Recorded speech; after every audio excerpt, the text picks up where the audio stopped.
दोस्तों, कई बार हम सामने वाले इंसान पर इतना विश्वास कर लेते हैं कि कई बार तो हमें हर्ट भी कर देता है, हमें रुला भी देता है और हमारे विश्वास की डोर इतनी पक्की हो जाती है कि सामने वाला हमारे साथ बुरा भी कर रहा है तो हमें पता नहीं होता। सामने वाला इंसान हमारी जिंदगी का मजाक भी उड़ा रहा है तो हमें लगता है कि शायद सब कुछ अच्छा ही हो रहा है। सामने वाला इंसान हमारी इज्जत पर बात ला रहा है तो भी हमें लग रहा है कि यार कोई फर्क नहीं पड़ रहा है।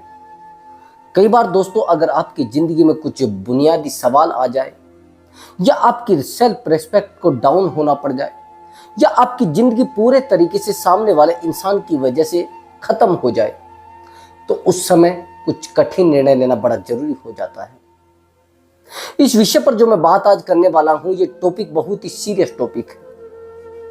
मैं इस टॉपिक पर इसलिए बात कर रहा हूं, कई बार हमारी जिंदगी में वो चीजें आ जाती हैं जिन चीजों को हम जिंदगी से बाहर नहीं निकाल पाते। मैं जिंदगी में 2 निर्णय ऐसे बताऊंगा, अगर आपने गलत ले लिए हैं तो आप जिंदगी में कभी नहीं सुधर पाएंगे, कभी नहीं। चाहे आप कितने भी महान इंसान हैं, चाहे आप कितने भी टेक्निकल इंसान हैं, चाहे कितने भी होशियार इंसान हैं, बस मैं दावे के साथ कह रहा हूं, सबसे पहली गलती, अगर आपने शादी किसी ऐसे इंसान से कर ली है जो आपको समझना नहीं चाहता है, आप बार बार उसके भले के बारे में सोच रहे हैं, बार बार उसको समझा रहे हैं, बार बार उसको कह रहे हैं कि आपका जीवन ये है, बार बार उसको चाह रहे हैं कि आप सही दिशा में चलिए, लेकिन आपको बेवकूफ समझ के सामने वाला आपको निहायती ठप समझ के आपसे खेलता जा रहा है, आपको चूतिया समझा जा रहा है। सीधी बात है, मैं सीधा सवाल आपसे करने जा रहा हूं। आप बार बार उसको बदलने की कोशिश कर रहे हैं, बार बार उसको समझाने की कोशिश कर रहे हैं, तो आप समझ लेना कि आप दुनिया के सबसे बड़े दुश्मन उसके लिए हो। और आपने अपने घर में एक जोकर को पाल लिया है तो आपने सबसे बड़ी गलती कर दी है जिंदगी में। आप दोस्त बना लीजिए, कोई मुश्किल नहीं, छोड़ देंगे। आप गर्लफ्रेंड बना लीजिए, कोई बात नहीं, छोड़ देंगे। लेकिन आपने पत्नी का चुनाव ऐसी का कर लिया है जो आपके तरीके से चल नहीं पाती है, आपकी बातों को नहीं समझ पाती, आप रात दिन दौड़ भी रहे हैं, उसको फर्क नहीं पड़ रहा है, अपना जीवन जीने के चक्कर में है, अपने आप को एडजस्ट करने की बजाय अपनी लाइफ के बारे में सोचना शुरू कर दिया। दोस्तों, विवाहित जीवन एडजस्ट करना होता है, एक दूसरे को समझने होता है, एक दूसरे की बातों को समझकर चलना होता है। लेकिन अगर सामने वाले इंसान के लिए आप रात दिन टूट रहे हो, रात दिन परेशान हो रहे हैं, रात दिन समझाने की कोशिश कर रहे हो, तो आपसे पागल, आपसे मूर्ख, आपसे चूतिया इंसान कोई नहीं है। मैं आज उन शब्दों में बात कर रहा हूं कि जो आपको कड़वे लग रहे हैं। मैंने बहुत सारे लोगों के रिश्ते सुलझाए हैं, बहुत सारे रिलेशनशिप मैंने समझाए हैं, बहुत तरीके से सुलझाए, बहुत सारी ट्रिक भी मैं यूज कर लेता हूं। लेकिन जो बेहतरीन रिश्ते होते हैं उनमें ट्रिक की जरूरत नहीं होती है, उनमें किसी भी बस दांव पेच की जरूरत होती नहीं। लेकिन सामने वाला इंसान ही जिद करने बैठे। एक्चुअली मेरे पास एक कॉल आया और उस कॉल में कहा गया कि सर, मैं शादी कर चुकी हूं और मेरी लाइफ बिल्कुल भी सही नहीं हो पा रही है। मैं अपने पति को समझाने की कोशिश करती हूं लेकिन पति को नहीं समझा पाती। मैं पति को बहुत ज्यादा मैनेज करने की कोशिश करती हूं लेकिन पति मेरे हाथ से निकला जा रहा है। उस लड़की से मेरी 1 घंटा बात हुई है। 1 घंटे में एक भी बात उसने ये नहीं कही कि मेरे पति यहां पर सही है और यहां पर गलत है। हर जगह पर उसने बताया कि मेरे हस्बैंड ही गलत है। क्या सच में कुछ ऐसा है? क्या सच में हस्बैंड गलत हो रहे हैं? लेकिन हम अपने आप को नहीं समझना पाते कि हमें अपने आप को बदलना होता है। सामने वाले को बदलकर तो आप मूर्खता कर रहे हैं। खासकर लड़कियों की मैं बात करना, आप चाह रहे हैं कि वहां पर जाकर पूरे माहौल को आप अपने तरीके से ढाल लें, नहीं बदल पाएगा। आपको वहां पर जाकर एडजस्ट होना है, उनको एडजस्ट करने की कोशिश ना करें। और आप उसे एडजस्ट करने की कोशिश कर रहे हैं तो आप अलग किस्म के इंसान हैं, आप जोकर हैं। और सामने वाले इंसान के घर को भी आप सर्कस बना रहे हैं। अगर आपके जीवन में कोई सम्मानित आदमी आ गया है तो समझिए उसके जीवन का सार क्या है, क्या उसकी दिशा है, क्या आप कर रहे हैं। ये हरकतें जीवन की दिशा नहीं होती है। अब मैंने पूछा कि ऐसा क्यों हो रहा है। फिर उसने अपनी सारी परिस्थिति मुझे बताई, सारी स्थिति मुझे बताई। मैंने कहा कि ये सब हो क्यों रहा है, क्या पति को समझना नहीं चाहती या पति आपको नहीं समझना चाहता है। उसने सीधा बोल दिया कि पति मेरा मुझे नहीं समझना चाहता। मैंने कहा ठीक है, लेकिन मैंने कहा कि आप डिटेल में जब बताएंगे तो मेरी समझ में आ जाएगा, मैं सब चीजें फिर आपको सही से बता पाऊंगा और सही से आपको समझा पाऊंगा। तो उसने कहा कि सर मेरी जो पहली शादी हुई थी वहां से पता नहीं किसी कारण से वो टूट गई थी, और सर वो लड़का बड़ा खराब था, बहुत ही ज्यादा खराब था। मैंने कहा अच्छा, अब ये जो दूसरी शादी हुई है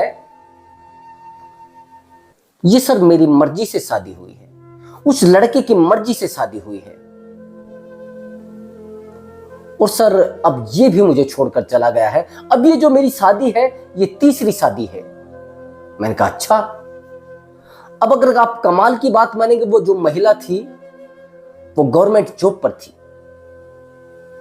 अब मैंने कहा कि तो आपको प्रॉब्लम क्या आ रही है कि सर ये जो मेरे हस्बैंड हैं ये मुझे समझना नहीं चाहते, मेरी बातों को नहीं समझना चाहते, मुझे बार बार इग्नोर करते हैं, बार बार मेरे साथ झगड़े करते हैं छोटी छोटी बातों पर, मुझसे दूर चले जाते हैं छोटी छोटी बातों पर, मुझसे बहस करने लगते हैं छोटी छोटी बातों पर, मुझे तानाकसी करते हैं छोटी छोटी बातों पर। क्या है सर, क्या करूं, मैं नहीं समझा पा रही हूं। दोस्तों, आप सामने वाले को समझा नहीं पा रहे हैं या खुद को नहीं समझना चाहते हैं, सवाल तो दो है ना।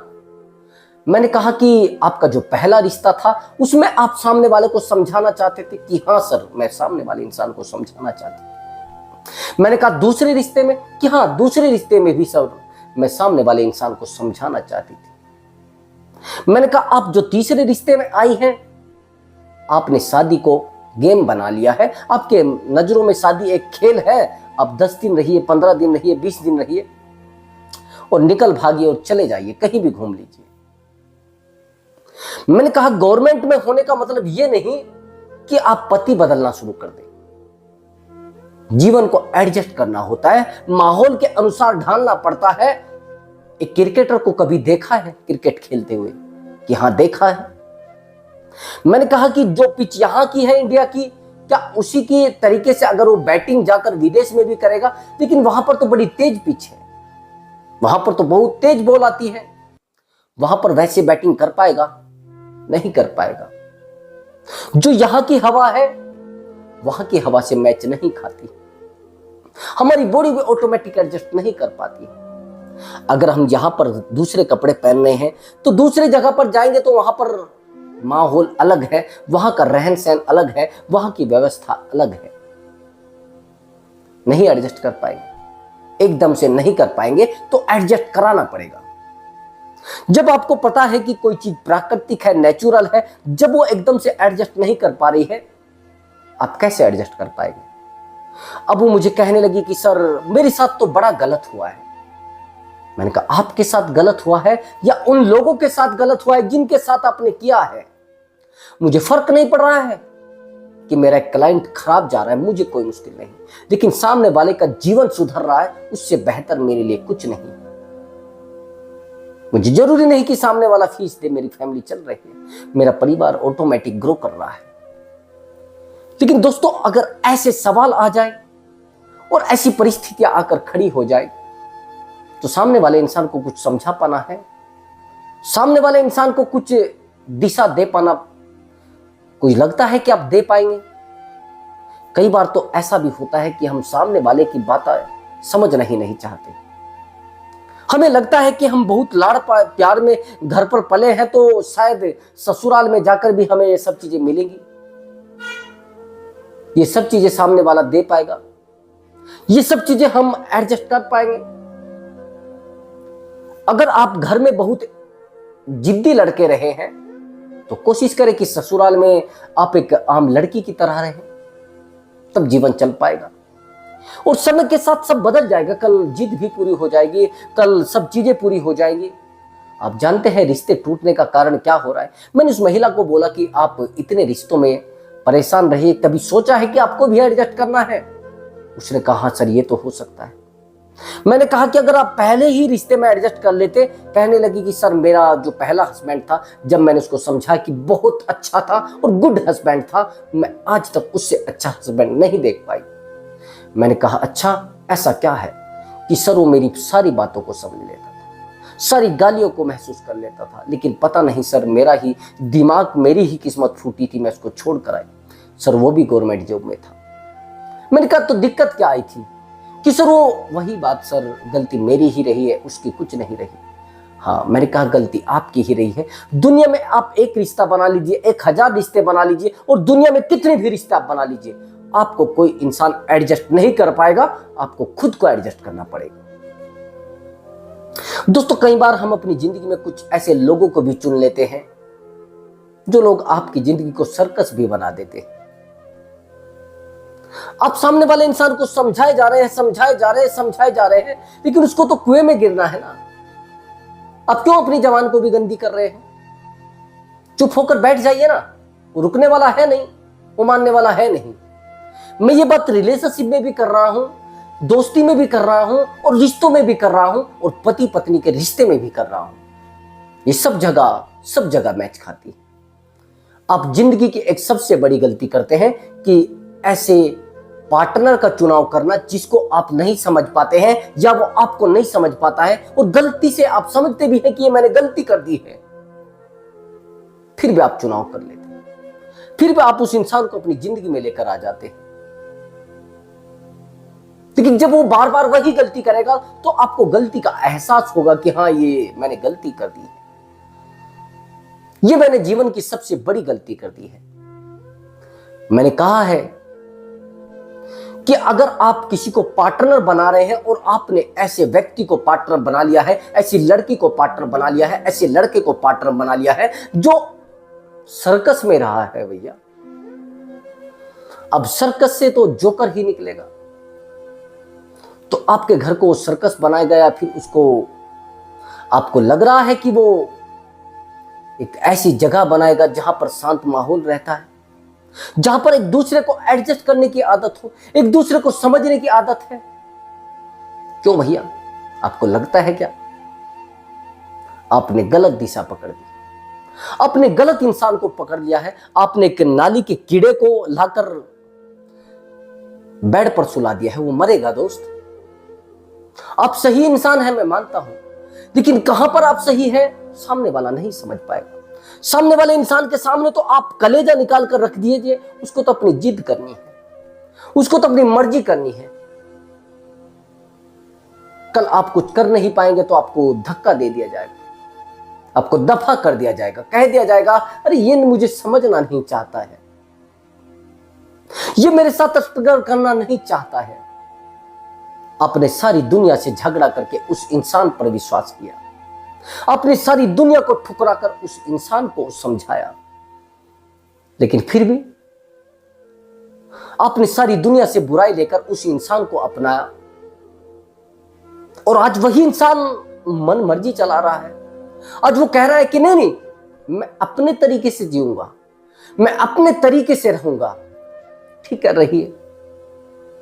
आपसे बड़ा निहायती ठप, आपसे बेवकूफ और आपसे निहायती उल्लू इंसान कोई नहीं, मैं कह सकता। अब आपकी जिंदगी बर्बाद होने में कुछ नहीं बचा है, कुछ भी नहीं बचा है।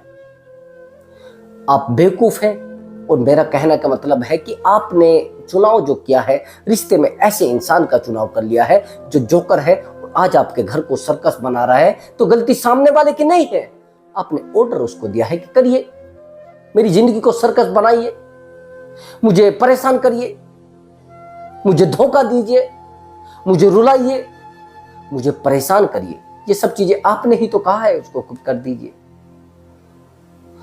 जिंदगी तबाह सामने वाला इंसान नहीं कर रहा है, आप खुद कर रहे हैं। वो तो इरादा करके आया है कि आपको नीचा दिखाना है, वो तो इरादा करके आया है कि आपको रुलाना है, आपको परेशान करना है, वही सब कर रहा है। लेकिन आपका निजी कर्तव्य बनता है कि सामने वाले को छोड़िए, टेंशन फ्री हो जाइए, जो भी कर रहे हैं आप करिए। कुछ कठोर निर्णय भी लेने पड़ जाते हैं कई बार। मैं कहता हूं कि जिस जीवन को आप जी रहे हो जेल से भी बदतर है। जेल में तो आपको खाना मिल गया और खाना खाने के बाद आप सूखी सूखी खाएंगे तो सो जाएंगे, लेकिन यहां पर तो आपकी नींद हराम हो गई है, आपकी पूरी रूटीन खराब हो गई, आपकी पूरी दिनचर्या खराब हो गई है, और सामने वाले को फिर आप समझा नहीं पा रहे। दोस्ती, प्यार, प्रेम, ये जाल बन के रह गया है आपके लिए। किस इंसान के लिए आप जीना चाहते हैं, जिसको समझ नहीं, जिसको अपना अपना दिख रहा है, खुद की लाइफ दिख रही है। कल आप किसी की पत्नी भी बन सकते हैं, आज किसी की बेटी है तो कल दूसरे इंसान के परिवार की इज्जत आप बन जाएंगे। तो आप सोच रहे हैं कि मैं सामने वाले इंसान को एडजस्ट करूं, सामने वाले इंसान को मैनेज करूं। ऐसा लग रहा है आपको, ये आपकी सबसे बड़ी भूल है। अब कोशिश करो कि आप अपने आप को समझा लो, ना कि सामने वाले इंसान को। मैंने बेहतर लोगों को देखा है और बेहतरीन लोगों को भी देखा है, रोते गिड़गिड़ाते देखा है, परेशान होते देखा है, अपनी जिंदगी को तबाह करते देखा है। अगर आप किसी रिश्ते में सही से नहीं रह पा रहे हैं तो सीधी सी बात है, उस रिश्ते को समाप्त कर दीजिए और अपनी जिंदगी को जीने की कोशिश करिए। नहीं रह सकते तो बंद कर दीजिए रिश्तों को, नहीं रह सकते हैं तो अपने आप को अकेला कर लीजिए, और नहीं रह सकते हैं तो सामने वाले इंसान के सामने हाथ जोड़कर गलती मानकर आप कहिए कि मुझसे गलती हो गई, मैंने आपसे अपना जीवन जोड़ लिया है। तो आप सुकून से रह पाएंगे, क्योंकि बार बार सामने वाले इंसान को समझाएंगे। आप तो सामने वाले इंसान को मिट्टी से उठाकर आसमान पर बिठाना चाह रहे हैं ना, तो आपसे बेवकूफ, आपसे उल्लू इंसान कौन होगा। आप चाह रहे हैं कि लोगों की नजरों में उसकी इज्जत हो, लेकिन नहीं, सामने वाला तो नहीं चाहता ना। वो तो चाहता है कि लोग मुझे घिनौनी नजर से देखें। अगर कोई लड़की छोटे कपड़े पहन रही है और कोई लड़का आकर उसको कह दे कि ये जो छोटे कपड़े हैं ना, ये आप पर बड़े गंदे लगते हैं, बड़े भद्दे लगते हैं, तो लड़की कहेगी कि ये मेरा सबसे बड़ा दुश्मन है। मतलब तेरे घर से मैं पहन रही हूं, जब मेरे घर वालों को ये कपड़े खराब नहीं लगते हैं तो तू कौन सा कहने वाला है। मेरे घर वालों ने तो कभी भी नहीं रोका है। अरे मैं तो घर पर इससे भी छोटे कपड़े पहनती थी, तू 2 दिन में आकर कहने लगा है। दोस्त, अगर आप लड़की हैं और आपका बॉयफ्रेंड आपको कह रहा है कि आपके जो कपड़े हैं ना ये बड़े छोटे हैं, यानी वो आपकी सुरक्षा चाहता है, और आप नहीं समझना चाहती है, तो फिर आप गिरिए कुएं में। मैं कहता हूं गिर जाइए खड्डे में। नहीं तो लोग तो चाहते हैं कि आप कपड़े उतार कर घूमें, वो तो देखना चाहते हैं आपको नग्नता में, वो तो नंगे देखना चाहते हैं आपको। वही तो इंसान एक है जो आपको चाहता है कि आप सुरक्षित रहे। आपका बाप और आपका हस्बैंड यानी आपका बॉयफ्रेंड आपके लिए सबसे महत्वपूर्ण इंसान है, जो आपको दुनिया की नजर से बचाकर रखना चाहता है। लेकिन मैंने लड़कियों को देखा है, अगर आप उनको कहेंगे कि नहीं नहीं ये ऐसे कपड़े मत पहनिए, उनको तो लगेगा अरे मैं तो दुनिया की महान लड़की हूं और मैंने तो पूरी दुनिया को पढ़ा है, मैंने तो देखा है लड़कियां घूम रही है बस अपना अंडरवेयर में, ये महानता है। कभी ये ड्रेस, कभी वो ड्रेस। अरे जो आपकी नेचुरल ड्रेस है उसमें आप सही लगते हैं तो उसको नहीं पहनना चाहते। क्यों माँ बाप की बेइज्जती करा रहे हैं, क्यों अपनी बेइज्जती करा रहे हैं। आपको कोई नॉलेज नहीं है, आपको कोई अक्ल नहीं है, आपको सामाजिक कोई ज्ञान नहीं है, आपको किसी प्रकार का कोई तथ्य भी नहीं आता है। कहां से आप लोगों को शिक्षा देना चाह रहे हैं, क्या समाज को आप दिशा देना चाह रही हैं। अगर लड़कियां मेरी इस वीडियो को देख रही हैं तो अपने आप को समझा ले और सामने वाले इंसान के साथ एडजस्ट करना सीखे, ना कि उससे एक दिशा बदलने की कोशिश करे। मैंने बहुत सारी बेवकूफ लड़कियों को देखा है, वो पति के साथ छोटी छोटी बातों पर झगड़ रही हैं, छोटे छोटे मुद्दों पर झगड़ रही हैं, नहीं समझना चाहते। एक्चुअली मेरे पास कल एक क्वेश्चन आया, मेरे एक मित्र हैं, वो वकील साहब हैं। अब वकील साहब है कि उनकी बेटी की जो शादी हुई है एक डॉक्टर से हुई है। अब डॉक्टर की लाइफ अलग है और लड़की की लाइफ अलग है। वो एक पारिवारिक लड़की है, डॉक्टर एक अलग लड़का है। वैसे तो डॉक्टर भी पारिवारिक है। अब लड़की अपने आप को मैनेज कर चुकी है एक खुले माहौल में। डॉक्टर कहता है कि आपको शांत रहना है, परिवार में रहना है, मेरी माताजी के साथ रहना है। लेकिन वहीं पर लड़की तो अपने आप को आसमान पर बिठा चुकी है। बार बार कहती है कि मुझे समझना नहीं चाहता है, ये मुझे वैल्यू देता नहीं है। मैंने कहा वैल्यू नहीं देता है? पूरा घर तो सब कुछ तो आपके नाम कर रखा है। अकेला लड़का, अकेला जीवन, माता और बस बेटा। कितनी अच्छी बात है, कितना अच्छा परिवार मिला है। लेकिन फिर भी लड़कियां एडजस्ट अपने आप को नहीं कर पा रही हैं। मेरा कहने का मतलब है एडजस्ट करना पड़ेगा और एडजस्ट करना ही जीवन है। वो नहीं है तो भैया आप निकल जाइए। जीवन हमेशा लड़कियों का खराब होता है, लड़कों का नहीं होता है। लड़के हमेशा मजबूत रहते हैं, उनको पता है कि तुझे तो जिंदगी में लड़ना ही है। आज ये चली जाएगी तो दूसरे के साथ लड़ना पड़ेगा, वो चले जाएगी तो तीसरे के साथ लड़ना पड़ेगा। ये चीजें लड़कों की जिंदगी में होती है। उनको पता रहता कि तेरा जीवन तो संघर्ष है। लड़कियों को जहां थोड़ी सी उम्र उतरती है तो उनको लोग अलग नजर से देखना शुरू कर देते हैं। लड़कों का पता है कि भैया ये मेहनत की होगी, इसलिए थोड़ा सब चीजें बढ़ भी जाती है। तो दोस्तों, अगर आज की हमारी वीडियो आपको अच्छी लगी है तो कमेंट बॉक्स में जरूर लिखकर बताएं। मैंने चाहा है कि बहुत सारे लोगों के परिवार संभल जाए, बहुत सारे लोगों का जीवन संभल जाए, बहुत सारी लड़कियों का जीवन बच जाए। नहीं बचाना चाहते हैं तो जीवन पड़ा है, खड्डा पड़ा है तो गिर जाइए, मिट्टी कोई कर जाएगा, अलग से जीवन चलेगा। तो ठीक है दोस्तों, मिलता हूं अगली वीडियो में एक नए टॉपिक के साथ। नमस्कार दोस्तों।